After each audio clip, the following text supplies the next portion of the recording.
कि क्राइम को प्रशासन कभी नहीं रोक सकता, सरकार कभी नहीं रोक सकती। क्राइम को अगर रोकेंगे तो हमारे संस्कार रोकेंगे, हम बच्चों को जो संस्कार देंगे वही रोक सकते हैं।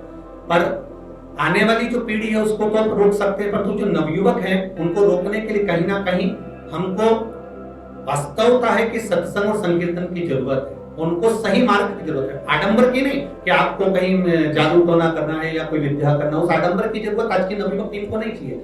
आज की नवयुवक टीम को चाहिए केवल मार्गदर्शन। और अगर अच्छा मार्गदर्शन मिल जाए, अच्छा मित्र मिल जाए, अच्छा सखा मिल जाए और अच्छे लोग प्राप्त हो जाए तो निश्चित है कि वो गलत संगत से निकलकर अच्छे संगत में आ जाए। पंडित प्रदीप मिश्रा से जब प्रेस वार्ता में यह पूछा गया कि आज कई बड़े राजनेता आपके चरणों में आ रहे हैं, इसका क्या कारण है, सुनिए पंडित प्रदीप मिश्रा ने क्या कहा।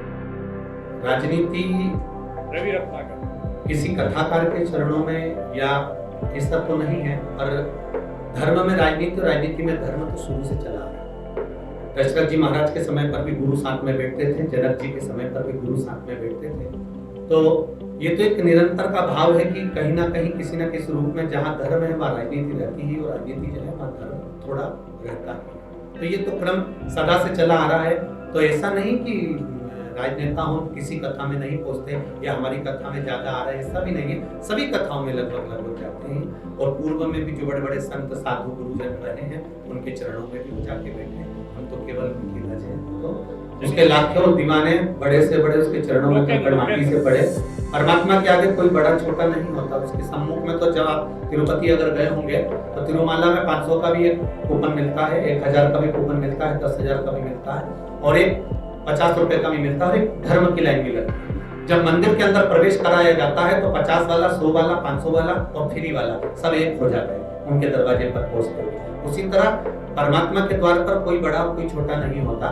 जैसे हमने गुलाब जामुन खाई, दही बड़ा खाया, रसगुल्ला खाया, गया तो पेट नहीं, चाहे तुम 500 देकर गए, चाहे 100 देकर गए, पर गए तो परमात्मा के सामने ही हो। पर कहीं ना कहीं ये जरूर है कि जब हम पैसे देकर अंदर प्रवेश करते हैं तो हमारे भीतर थोड़ा अहंकार प्रकट हो जाता है और जब हम धर्म की लाइन में धक्का लगाकर पहुंचते हैं तो और विश्वास बढ़ जाता है कि मुझे भगवान का दर्शन होगा। तो अहंकार प्राप्त हो उससे अच्छा है कि धर्म की लाइन में पहुंचकर भगवान का दर्शन। उसमें कहीं ना कहीं बच्चों को माता पिता ये विचार करते हैं कि केवल हम जो पढ़ा रहे हैं बच्चों को या स्कूल में जो ज्ञान दिया जा रहा है उसी से बच्चा विद्वान हो जाएगा, उससे बच्चा विद्वान तो हो जाएगा। आज कथा में तब विद्यावान नहीं होता है, विद्वान में बढ़ता जाएगा, आगे बढ़ते जाएगा, अभिमान आता जाएगा। वो कोई आने वाले समय उनके लिए फिर वो मंदिर या देवालय नहीं जाएगा। पर माता पिता का मूल तत्व ये होना चाहिए कि किसी भी रूप में बच्चा 1 सेकंड के लिए जाए पर भगवान के द्वार पर जाए, प्रणाम करे, नमन करे। अगर वो प्रणाम कर रहा है तो निश्चित है कि आने वाले समय में माता पिता को किसी वृद्धाश्रम में जाने की जरूरत नहीं पड़ेगी, वो बच्चा उनके। वीडियो को लाइक करें, शेयर करें, मृदुभाषी से जुड़ने के लिए चैनल को सब्सक्राइब करें, खबर को नोटिफिकेशन के लिए बेल आइकन दबाना ना भूलें।